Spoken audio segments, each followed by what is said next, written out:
Hello, everyone. My name is Safira Gomes. I'm an assistant professor in PES, Ravi Naik's College of Arts and Science.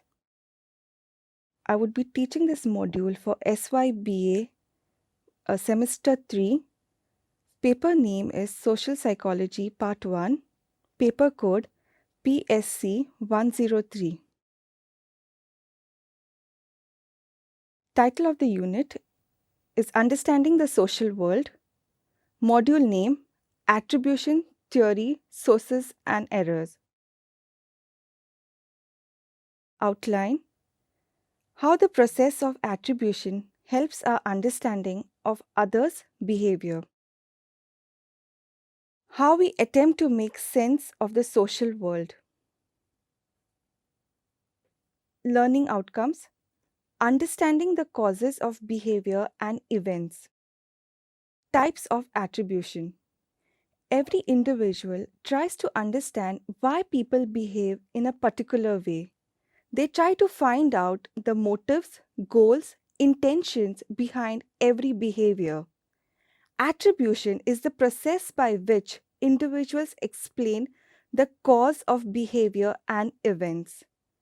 How we explain behavior of an individual, that is our own behavior as well as the behavior of the other individual.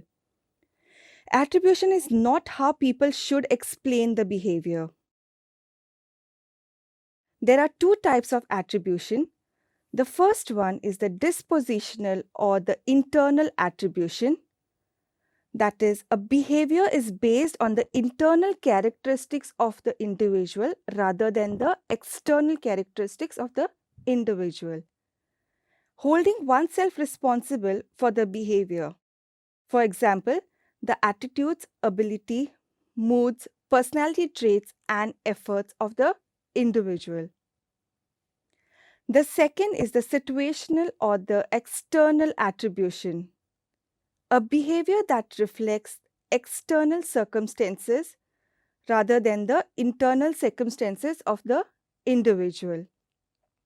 Individuals' actions are due to the situations they are in. For example, the luck, other people, situation, or the environmental factors affecting the individual at that time. Jonas and Davis' theory of correspondent inference.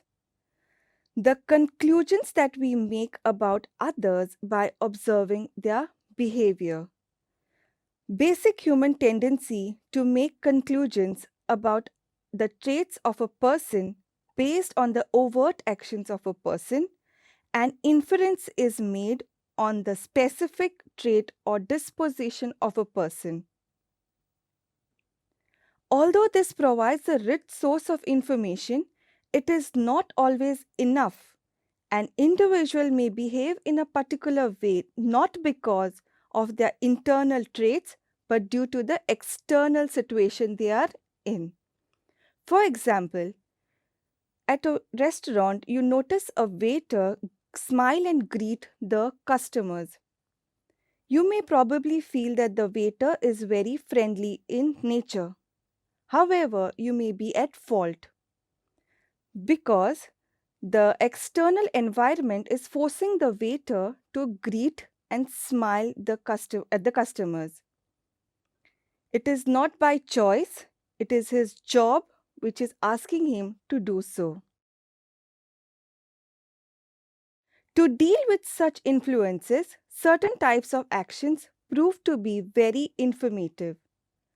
To understand individuals' true nature, we need to focus on freely chosen behavior and not behavior which is forced. Attention should be paid on non-common effects, that is the information in which individual shares only with few individuals, like for example the twinkle in the eye or the stare which you would share only with a person who you would want to share a particular information.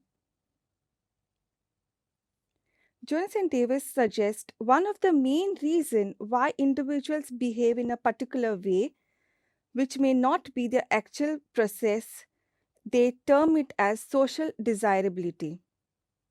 For example, If you notice someone trying to hit a child or a pet, you would probably conclude saying that this person is probably angry or aggressive in nature. On the other hand, if you notice the person behaving in a socially desirable manner, that is, gently treating the child and the pet, you would not get much of information from this, as most of the individuals behave in this manner. Many attractive people who we consider as good, however, in the future, their actions show true nature and thoughts. Kelly's covariation theory. Example: you message a friend and your friend doesn't respond back. You probably would wonder why. Why your friend is ignoring your message? Why your friend is not texting you back? What could be the reason?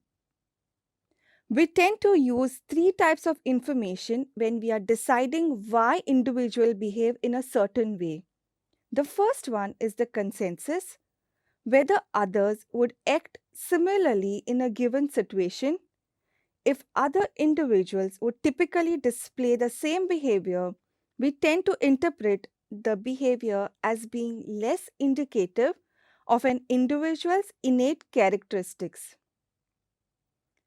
The second one is the consistency, whether someone acts the same way in a given situation each time it occurs. If an individual behavior in a given situation is inconsistent from one time to the next, the behavior becomes more difficult to attribute. The third one is the distinctiveness, whether the individual acts similarly across other situations. If an individual only acts a certain way in one situation, the behavior can be attributed to the situation rather than the individual. Sources and errors. The first one is the fundamental attribution error. When it comes to other individual, we tend to attribute causes to internal factors such as personality characteristics and ignore or underestimate the external causes of behavior. For example, if someone is rude to you, you may assume that they are generally rude individuals rather than assuming that they are having a bad day. The next one is the actor observer effect. When it comes to explaining your own behavior, we are more likely to blame the external forces than our personal characteristics. For example, you see someone trip and fall, you would attribute this behavior as his or her clumsiness.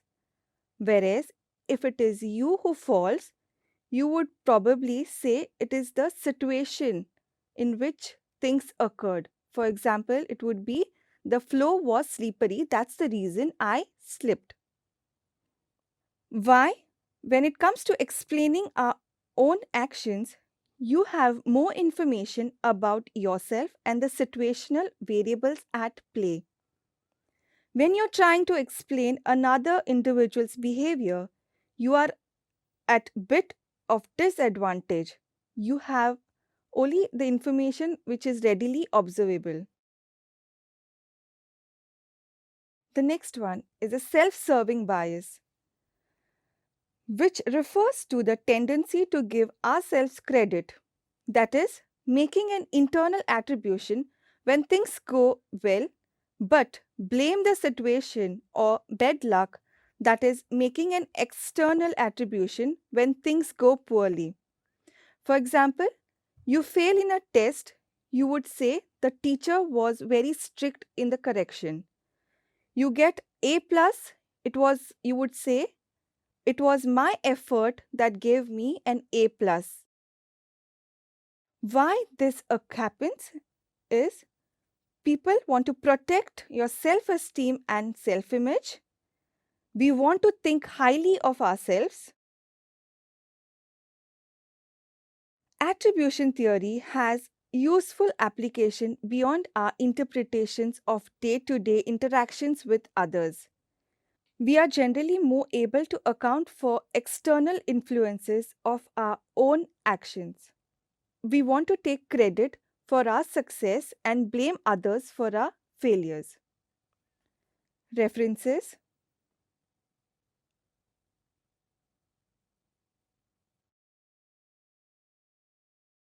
Thank you.